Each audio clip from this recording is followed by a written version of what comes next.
There are 602 inmates housed at the Bordelais Correctional Facility.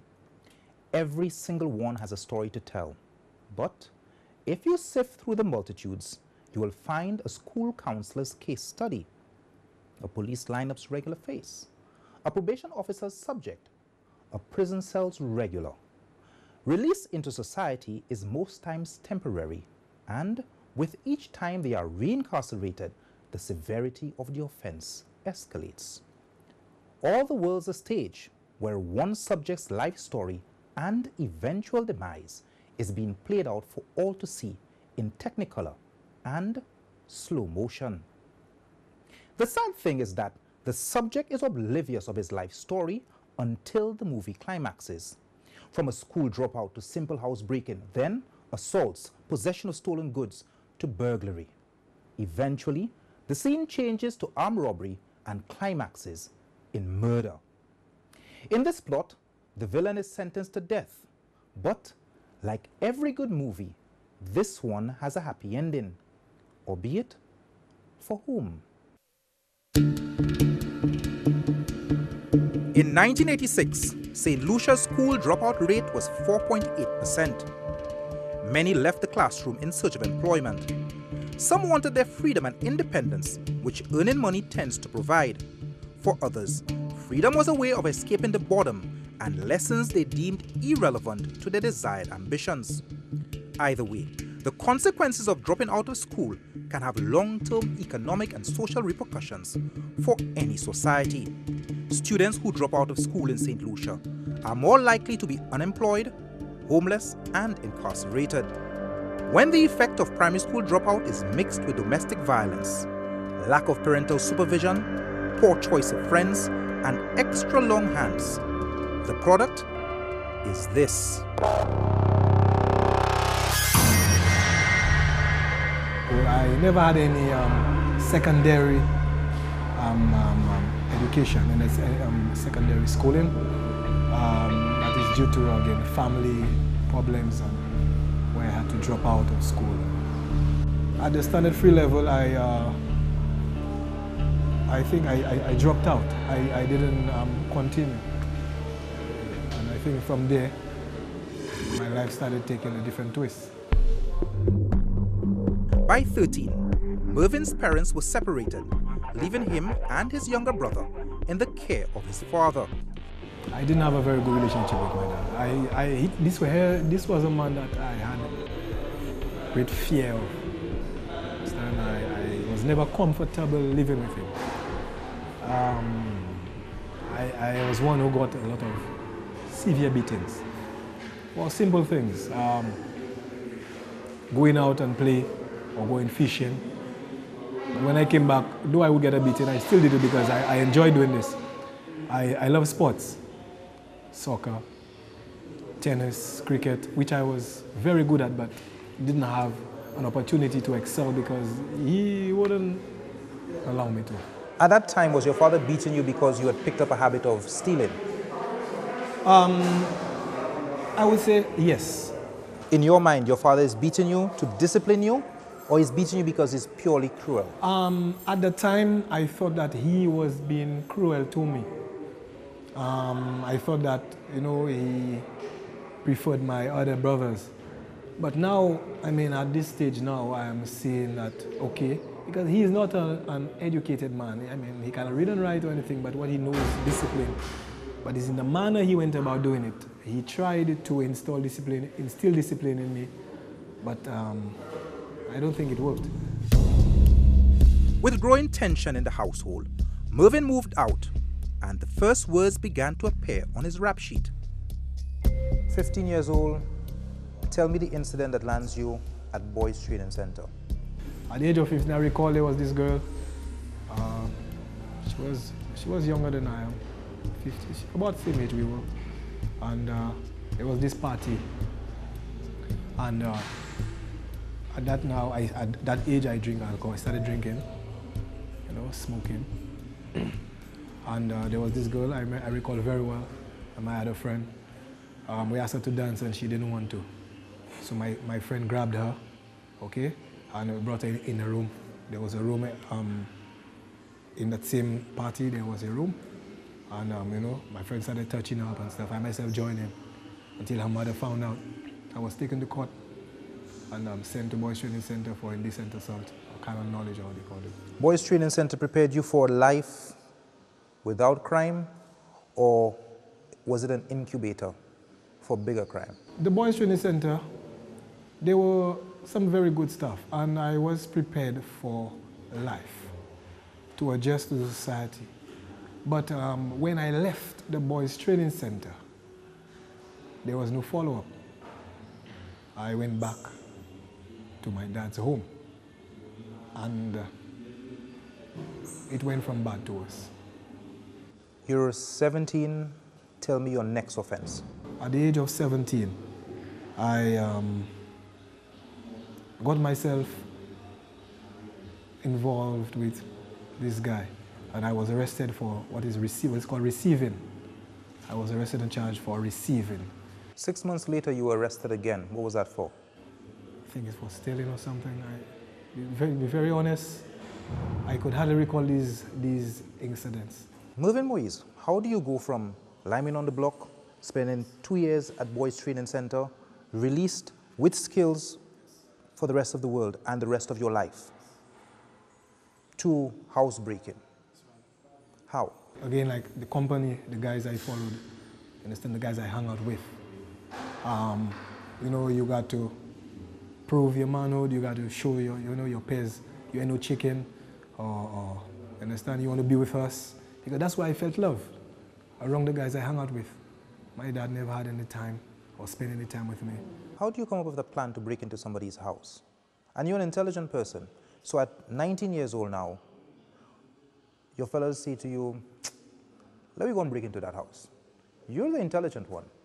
Why don't you say, you see me, I already spent 2 years, they just arrest me the other day, they arrest me again, I'm not going to do this. Okay, at 19, okay, the idea of going into somebody else wasn't going and rob their valuables. Basically, food stuff, maybe, you know, a pair of shoes or a pair of pants, because remember, we're on the streets, and that's how we're going to clothe ourselves. Take your food stuff, understand, take it into our shop because we're not working. And that guy would contribute to this, that guy would, you know, would contribute to that. And that's basically how we lived on the street. Mervyn Moise was quickly becoming a name synonymous with burglaries and assaults. August 7th, 1993, he was sentenced to 6 months on assault charges. May 16th, 1995, he was again convicted of assault. May 1st, he was sent to Her Majesty's prisons for 8 months on a housebreaking charge. But Mervyn's stay at Her Majesty's did little to suppress his violent streak. September 3rd, 1996, he was convicted for wounding. By 29th January 1998, this big heavy door opened to accept him into Her Majesty's hellhole again, this time for 6 months on a burglary rap. By 1998, the 5'4" giant criminal had racked up 15 convictions, but his most daring crime would rock the community of Geneau. When we return, a short man, a shotgun, and disaster.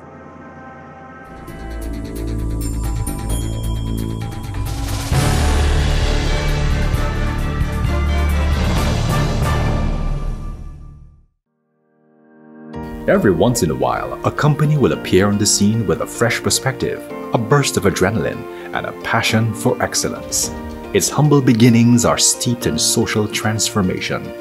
Last to enter the arena, it changes the status quo, and the game will never be the same again. The independent film company appeared on the scene when the commercial sector needed it most. Its metamorphosis blossomed with the production of the most creative television commercials in St. Lucia, and they do it all absolutely free. From marketing concepts, surveys and research, to professionally produced ads for social media and television, and the most engaging documentaries in the English-speaking Caribbean. With heavy investments in technology and a focus on building the technical and service capacity of its nimble team, it prides itself on being the little company that could. the Independent Film Company Incorporated, changing yesterday's game, rewriting today's roles, and charting the way for multimedia production here, now, and beyond.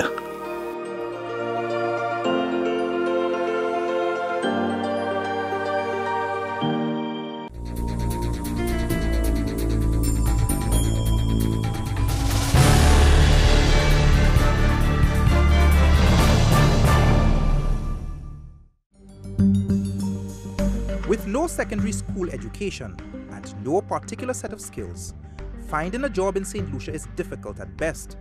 But when 15 prior convictions are added to your resume, finding a job becomes downright impossible.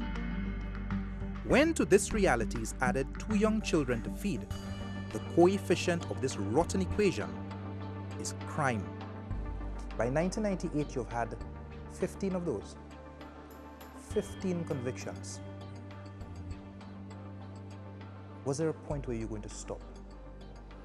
Yes. When I had my son, I made my son, Akim. That was my first child. Everything seems to, everything was going quite smoothly. I went looking for a job. I spoke with the officer and told her, okay, here is my problem. I have been incarcerated and now I have a son. I want to turn my life around.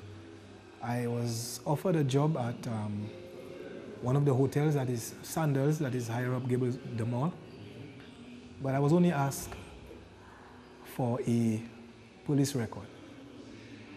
She said, okay, I will see what I can do. I'm not promising you anything.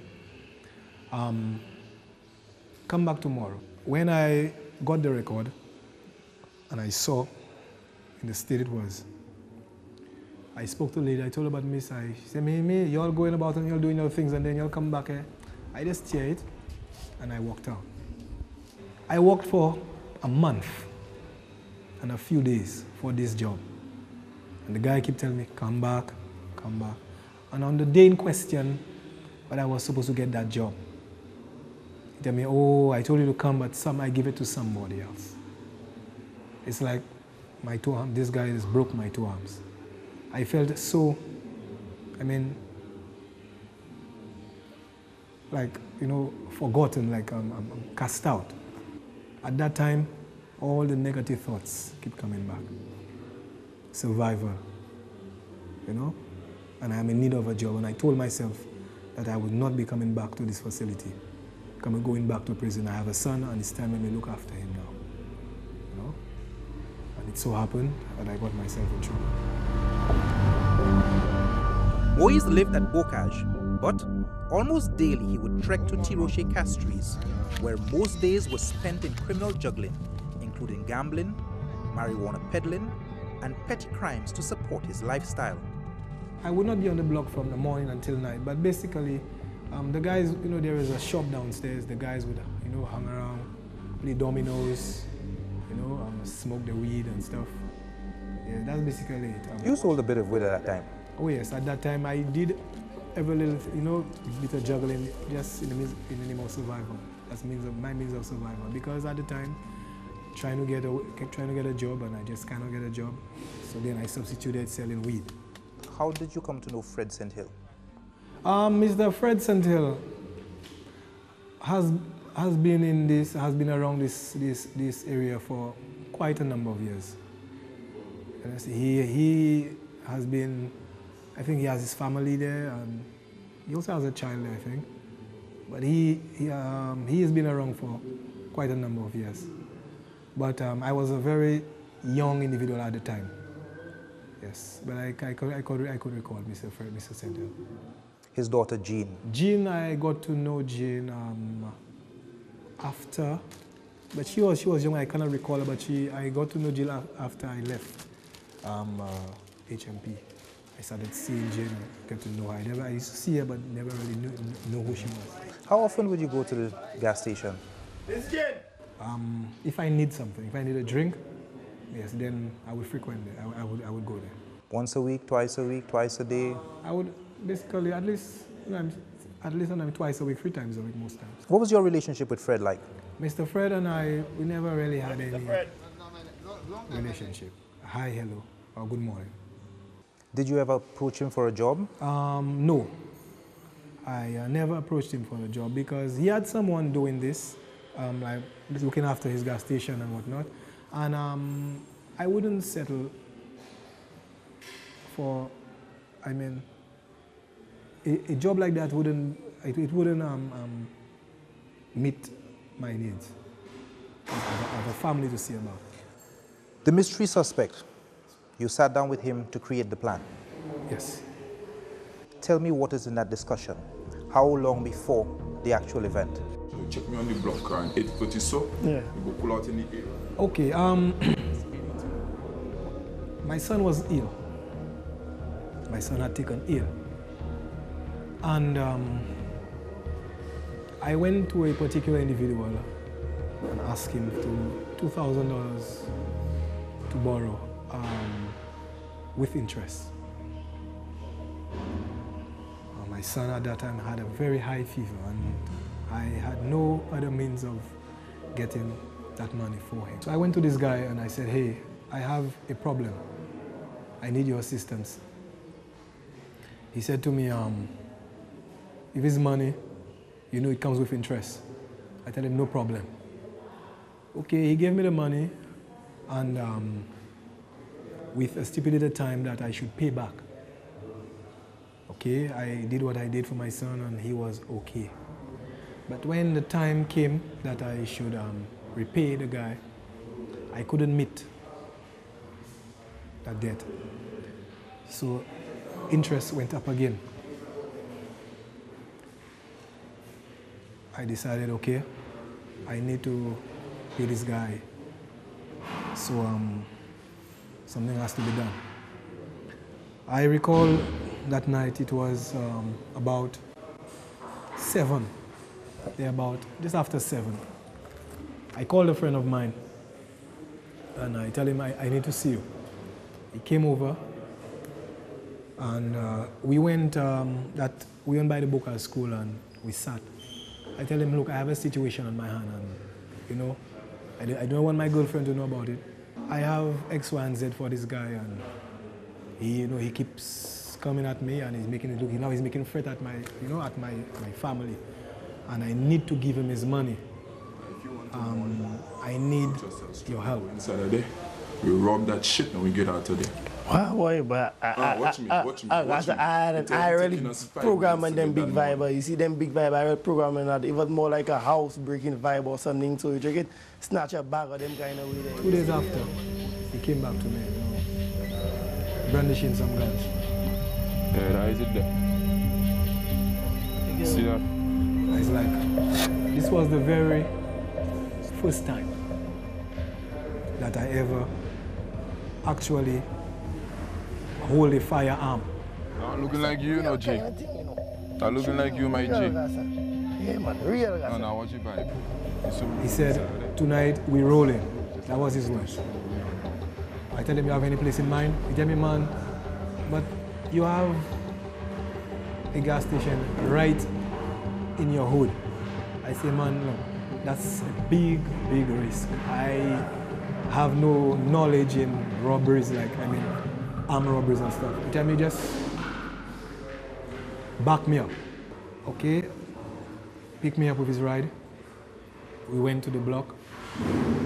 He stood. Slow down. The SSU uniforms. That's right, he provided them. Mervin, when you were getting dressed, what was in your mind? Coming up, one man is dead, the wrong man is arrested, and one man gets away scot-free.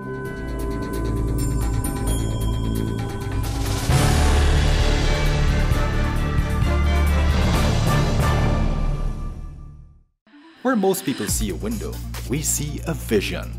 We see the hours of development and testing, from the precision of craftsmen, quality of components, CNC processing to form immaculate all-glass products, the dedication of people who stand behind a product built to last a lifetime. And who knows, maybe after today, every time you look through one, you'll remember everything that went into it. St. Lu means windows, doors and all glass products and customization of modular products to suit your needs. Precision, quality, safety. They're your windows and your world. Call us today at 454-6538.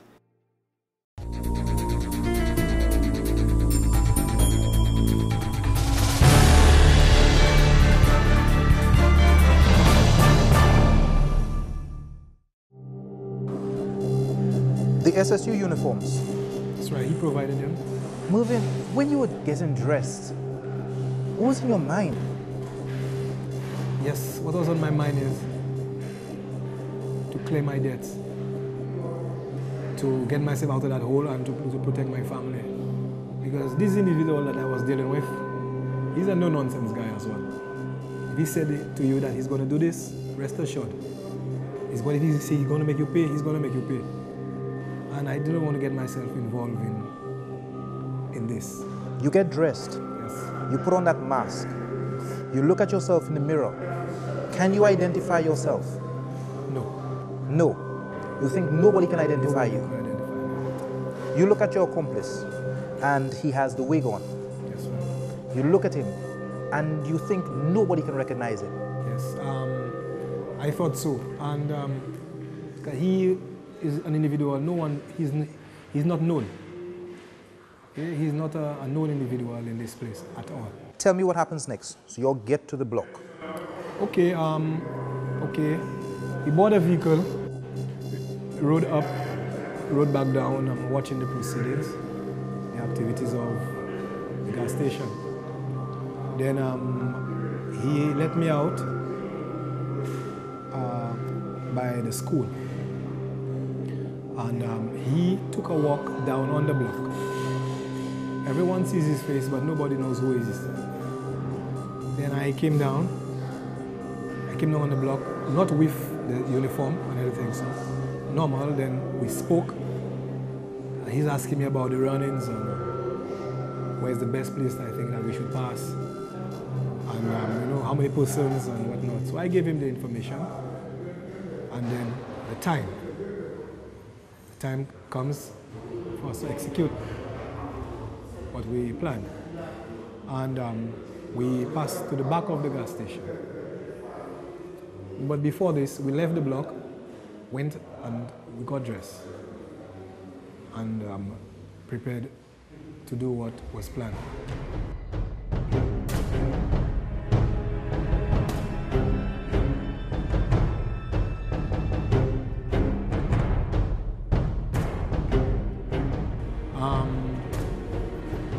He handed me over the firearm, 12 gauge it was, 12 gauge. He showed me the mechanisms and everything, how to operate it. He had one as well, but he left it in his coat and he drew a knife. He said that we are not going there to hurt anybody.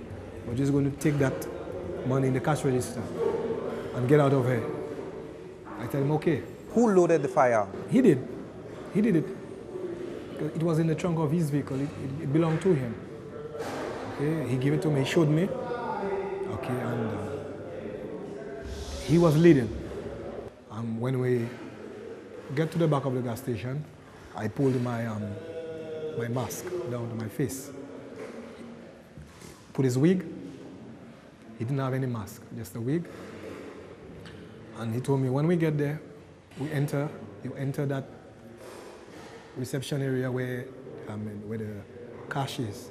The girl, Geneau sitting.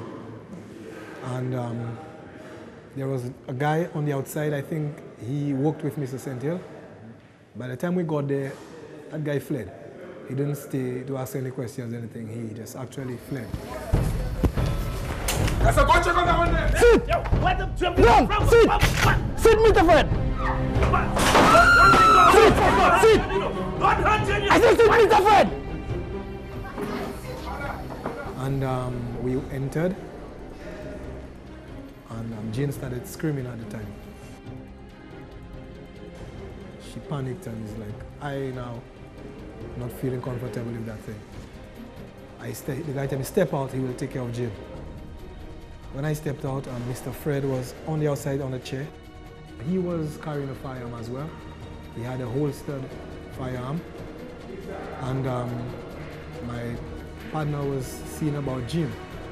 And I shouted. I tell him, boy, try getting out here, try getting out here. Things getting hot out there, try getting out there, you know. When he come, I tell him, So you're holding on? up Fred? Yes.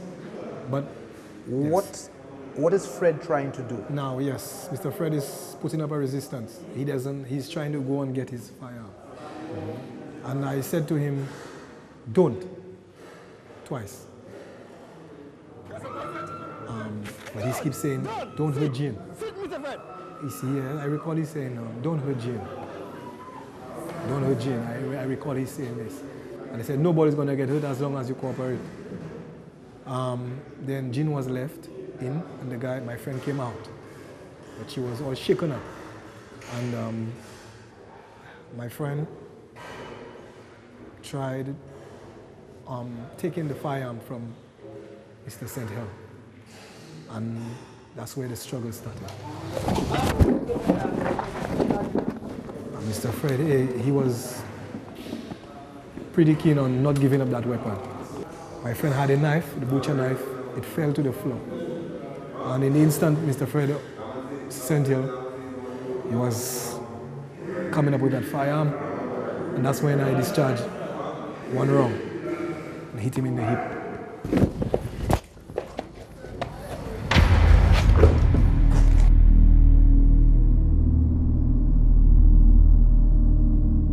And he fell to the ground. There was no intention of taking his life. It was just to,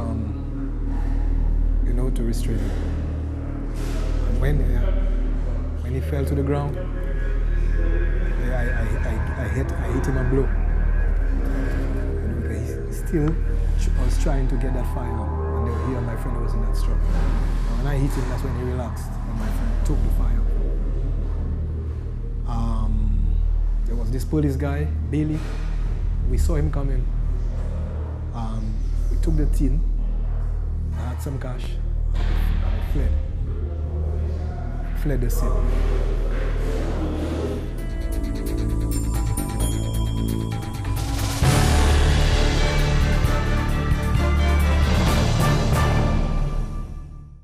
I watched him on the bed, knowing a man who has worked his entire life, can't afford the cost of his surgery or medication. Mom and I must sell barbecue tickets to help save his life. For less than $4 a day, the cost of a packet of gum, my dad could have been airlifted to get treatment. Some adults can be so insensitive with their lack of foresight. Now, Mom and I either have to watch him wither away or sell a whole lot more barbecue. Why? Because one person didn't care enough to plan. GTM Medical Insurance. Less than $4 a day for the greatest peace of mind anyone could ask for. Call us today, 458-6300.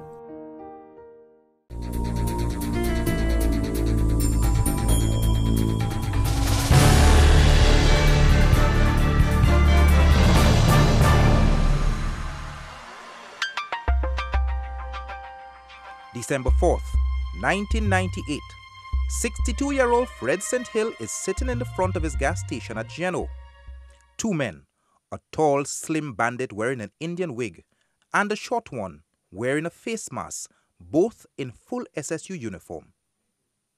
They enter the gas station and demand the cash. In the melee, Fred St. Hill is shot once in the pelvis. The bandits make away with $2,000 in cash. At that moment, you run behind the gas station. My friend, the two of us were yes. At what point do you stop? And while you're running, what's going through your head? Yes.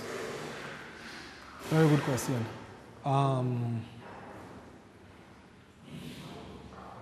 Yes, when Mr. St. Hill got shot,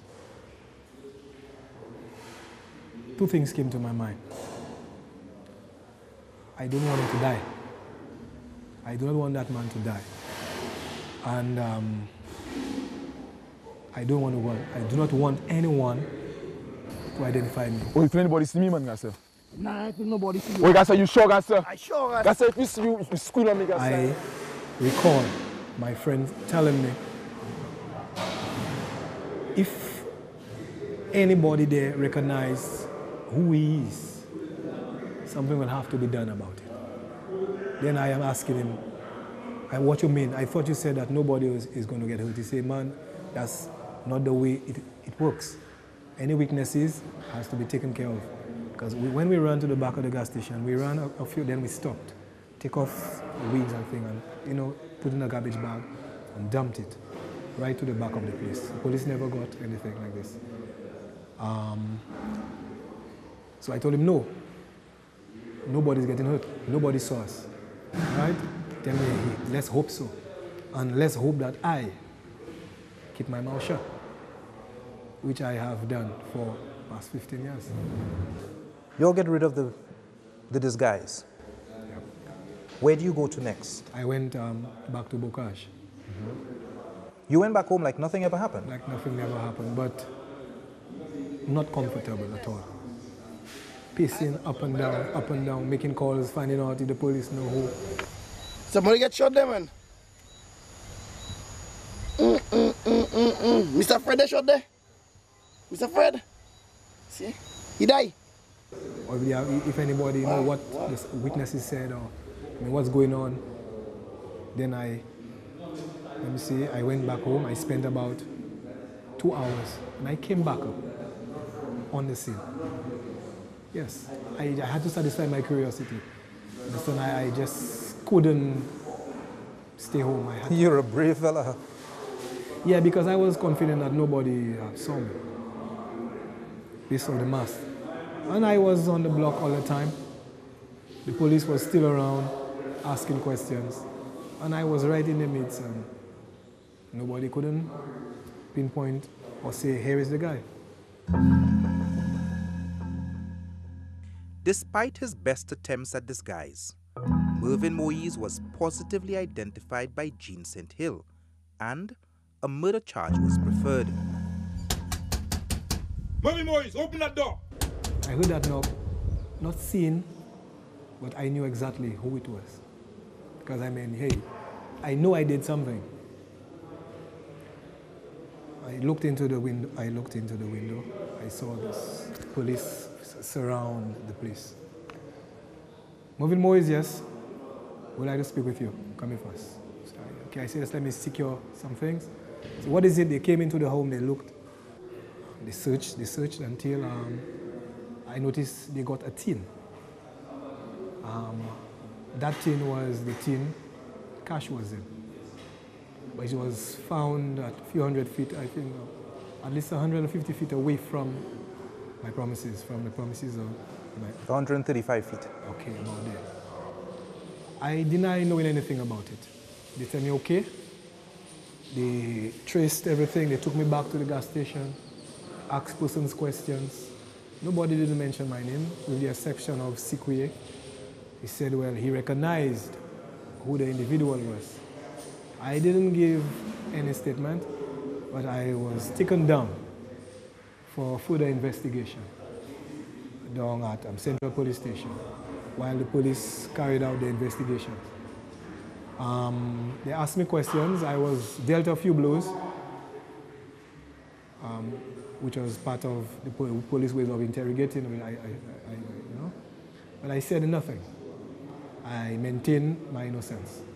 The old adage, show me your friends and I'll tell you who you are, haunts Mervyn Moise's closest associate. Anthony Callender is a complete and totally innocent individual in this entire scenario. Anthony Callender and I have never sat and discussed this. He was arrested innocently. Why did they arrest Callender? Okay. Callender and I were very good buddies. Pretty close. We did almost everything together. We were very good at, like I said, soccer, very good footballer. We hung out together. You know, he had a girl, I had one. from the same forestier area.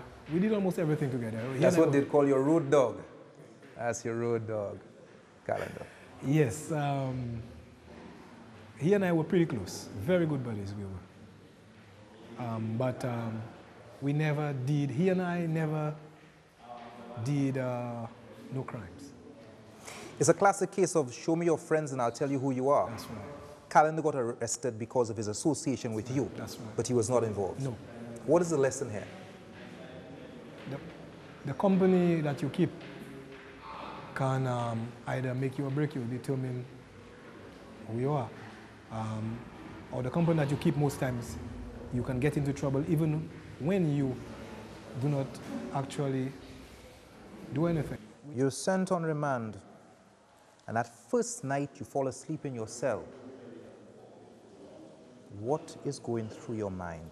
I never thought or saw myself taking the life of someone. And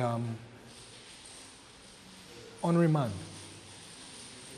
it was, yes, really burdensome for me. I just could not focus, knowing that I have my children out there, and what my life has become. Almost everything started flashing right back.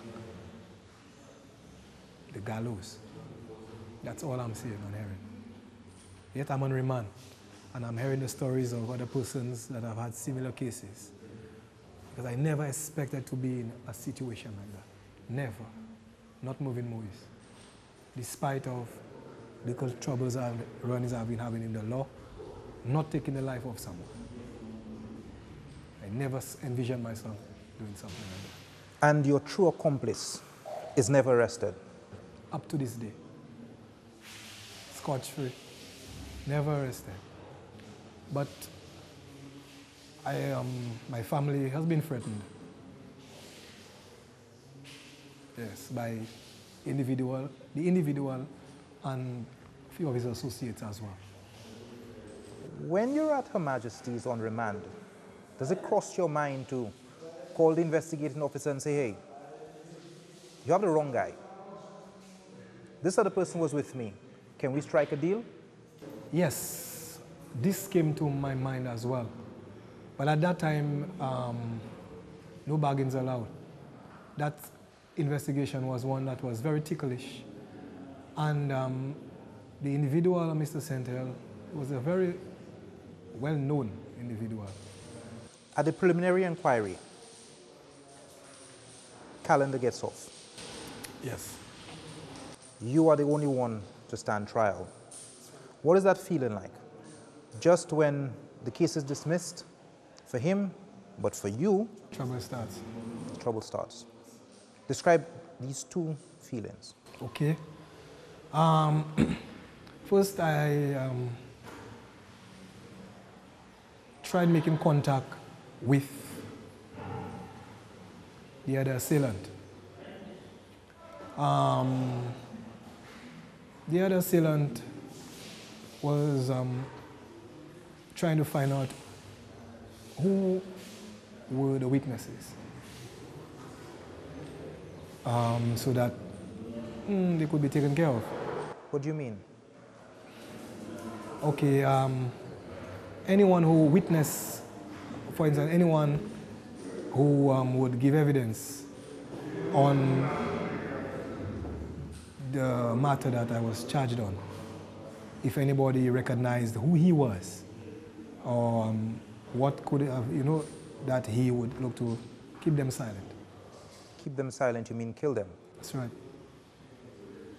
Get rid of the witness. And there's a possibility that I would get off scotch-free.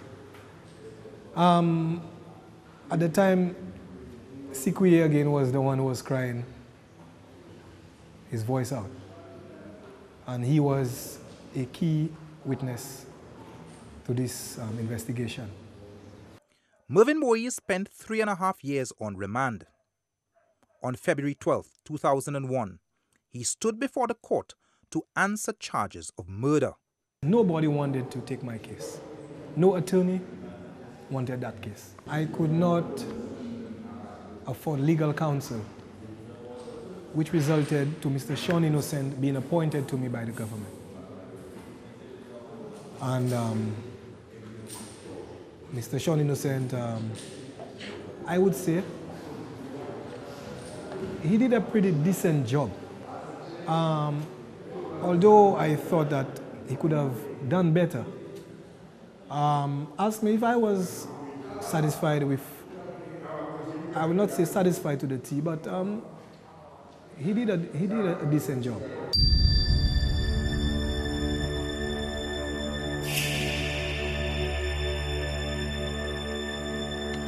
On Friday, February 16, 2001, after less than an hour, the jury returns the verdict, guilty. The prosecution proposed a death penalty based on the nature and gravity of the offense, the fact that it was murder committed in the course of a robbery, the design, manner, and execution of the offense. The principles of sentencing played a key role, and Mervyn's previous 15 convictions didn't help one bit.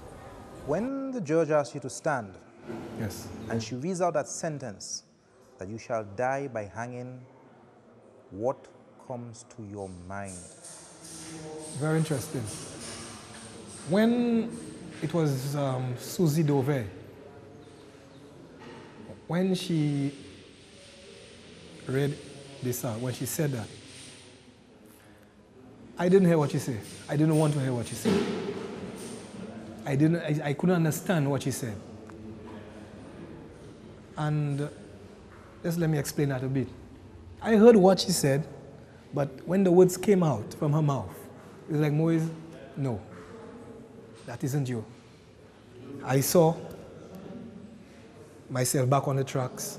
I saw myself playing football. It's like everything, my entire life, I saw my children, it's like, no, it's like, I am sleeping and when I wake up, everything is going to be okay. I actually almost fainted. They had to carry me downstairs and bring me back upstairs. There is an appeal of conviction, and that's squashed. Yes. When you appeal that conviction is squashed and you know, boy, I'm not getting a new trial, there is an appeal for sentencing. And this time it comes before Olame Edwards, Justice Olame Edwards. And you are sentenced to hang again.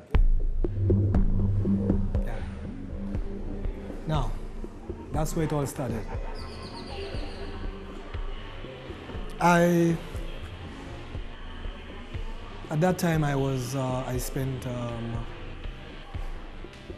4 years. I had already spent, I think, almost 4 years on remand. 4 years as a condom inmate. And I had already lost, I think, 2 of my appeals. First one, the second one. From Ola Mayor, my mayor, she turned it down. Why? I was taken back up at Bodley. And with only one thing in the back of my mind, to get out of there. By any means necessary, get out of this facility. Still to come, Mervyn Moise walks out of prison in his underwear and with his New Testament.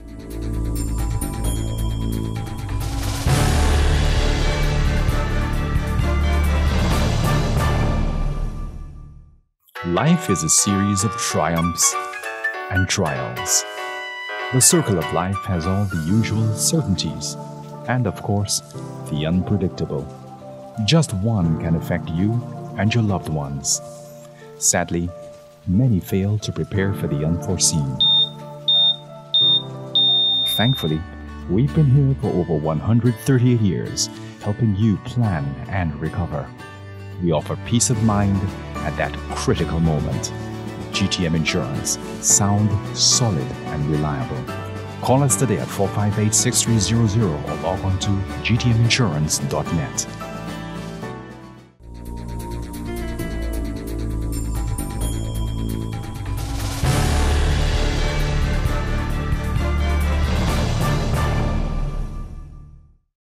Bodley Correctional Facility was built in the heights of Dennery at a cost of over $30 million. This facility replaced Her Majesty's hellhole on Bridge Street, which was a pathetic example of what a prison should represent. When the Archbishop blessed this facility, he prayed that it would be escape-proof. Little did he know that this pint-sized man would outsmart them all.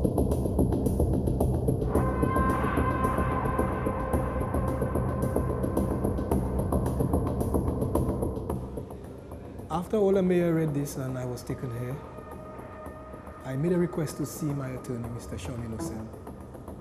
Write a letter, we'll take it to him.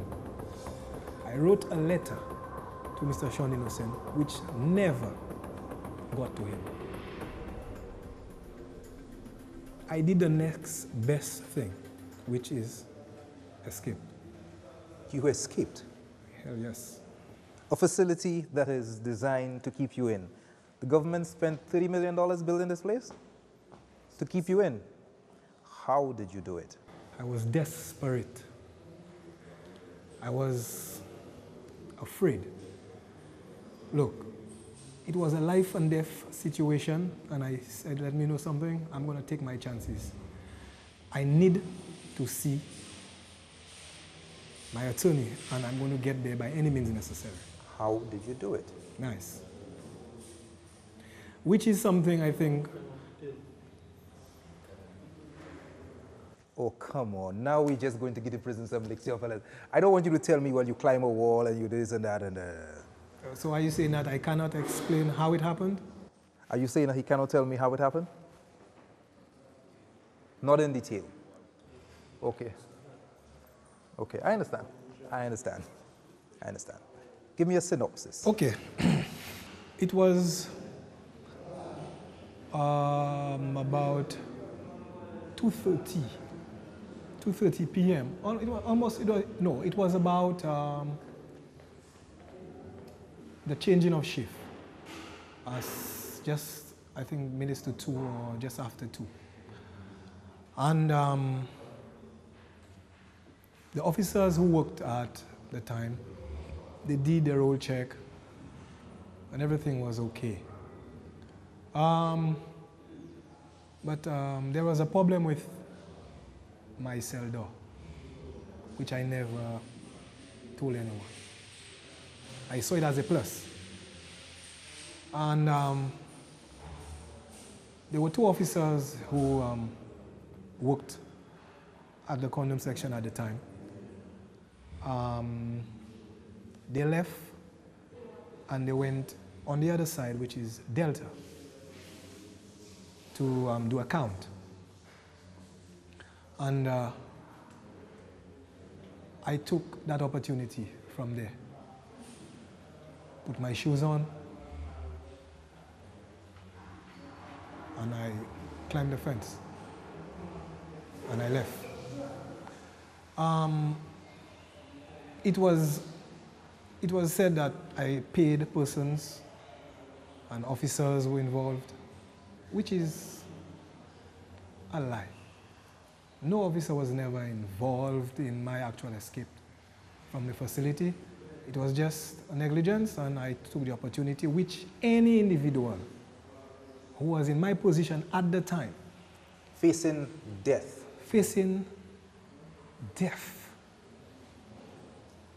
would do the same thing I did.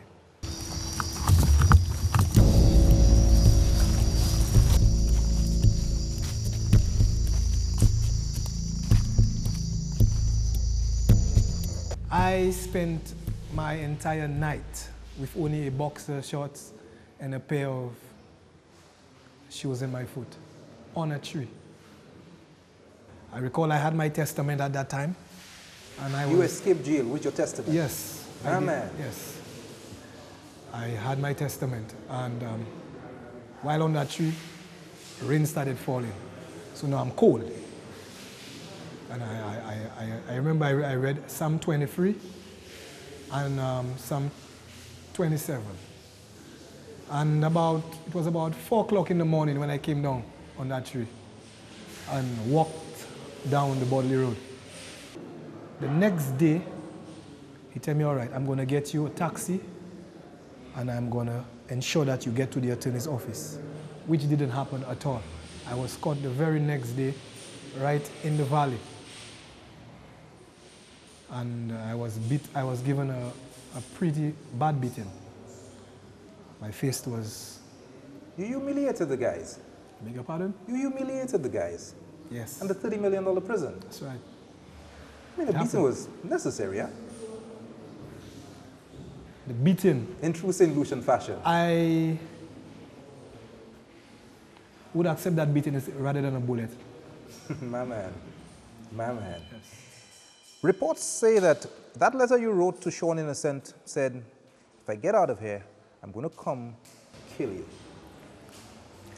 Reports say that your one mission when you got out of prison was to kill the person who was meant to defend you and get you off. Had you made it to Castries, would you have killed Sean Innocent? First, let me just say, Mr. Sean Innocent is a man I have respect for. Whosoever it is who made up these allegations, it was malicious. So the letter did not have death threats? And it was devious. The letter did not have death threats? Nothing like that whatsoever. There was no threats at Mr. Innocent. I never discussed killing the man with any individual, which would only complicate matters and make things even worse. That was never said. Even at one time, I called Mr. Innocent at his office. I spoke with a secretary. She said, oh, are you the one that made the threats to kill Mr. Innocent? I said, hello, excuse you? That's news to me. That never happened. Mervyn spent 4 years and 8 months on death row as a condemned inmate. Luckily, he benefited from the legal precedents set by Pratt and Morgan. It is said that an inmate should not spend over 5 years on death row because it's inhumane. And I am a living proof of that. I can tell you that it is not easy. It is more punishment than actually being confined, just being locked in a cell. Being on death row for 4 years and 8 months is like actually killing you. Sean Innocent goes on to mount the most brilliant appeal ever heard. And you get this letter. And that gets to you and it says, the death sentences that were passed on the appellant on the 16th day of February 2001 and on the 12th day of November 2003 are hereby squashed and the sentence of life imprisonment is substituted instead. When you read that, how did you feel? When I received that piece of paper, I made a call and I let my family know, okay, that I am no longer a condemned inmate. And I was given a sentence of life. Being in prison for 15 years. I came to prison at the age of 26, 27 years. I have learned a great deal. And what I have learned now, if I knew back then, I think that I would be a much better individual. All in all, I take it as a learning experience. First and foremost, yes, being in here has taught me to be patient. It's one. To discipline myself. Have respect for people and people's property. In 2010, I wrote the mathematics and English examination by the Ministry of Education, obtaining excellent grades. I am also trained and certified in mediation. Yes. You? Yes, I'm a trained mediator as well. My man. Yes. My man. Yes, My sir. man. My family. That is the most important thing to me right now. My family, my children. Tell me about your kids. Yeah. Yeah. I have 3 children, right? My son, Akim, can you excuse me for one, please? Oh boy. Give me some water by you. My son's name is Akim Moise. And he was only 4 when I got myself in this predicament. And the next time I saw him, he was 16. And as a result of the choices I made,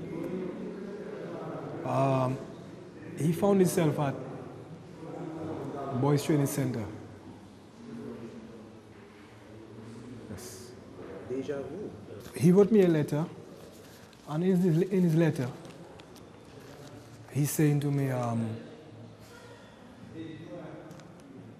you're supposed to be my father. For 15 years, I grew without you. And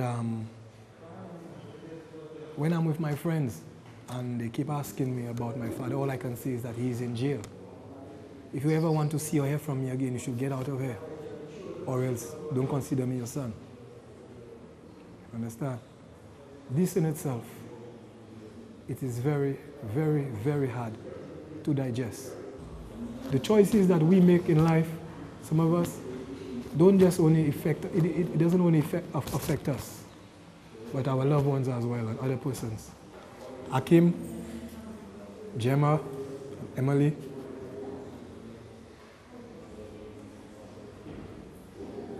I know that the 3 of you, you love me, I know.